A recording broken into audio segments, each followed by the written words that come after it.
Ko'rib qoldim bir qizni yubkachasi tor ekan. Baland chapon kiyib olgan, iPhone'chasi ham bor ekan. Turtilib ketib u qizga kechirim ham so'radim, kulib qo'ydi, o'sha qiz uni darrov uradim. Endi men ham kelishgan yigitman. Yoqib qopman ko'ngliga, do'stlar yarim kechasi bordim uni do'miga.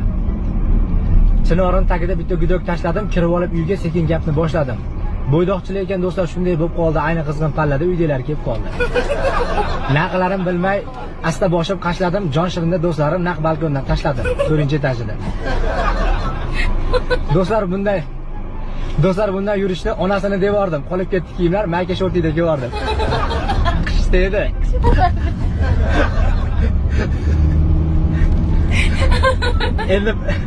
Endi chiroyli qizlarga sira qiyo boqmayman, baland qavatli domlarga endi qaytib bormayman. Bir boshimga tushdi, sayoq yurish tayog'i, baland qavatli domlar tagida singan necha yigit oyog'i. Do'stlar, yaxshi yashay desangiz, maslahatim olib oling. Har xil holat bo'lar ekan, maykangizni kiyib oling.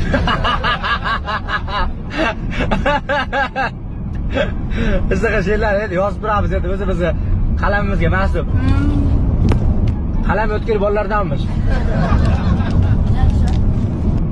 Takas bugun ertalab qalamimni tushirib chiqdim. Qarang, tushirib chiqarib to'g'ri kelasizmi? Endi nima? Qachon endi bu? To'y. Ya, turishga chiqqanmiz. O'zi shuni so'rayapman. Yo'q. Mana bolalar bilan qizlarning xiyonati bo'yicha kimlar ko'proq xiyonat qiladi deb o'ylaysiz? Mana siz ayrilgan ekansiz. Ayrilikqa kim ko'proq sababchi bo'lgan? Bolalar. Sizmi? Bolalar bilan gaplashmaydi, bitta bilan gaplashasiz. Tavba qildim. Bolalar bilan gaplashasiz. Aniqda u. Mayli.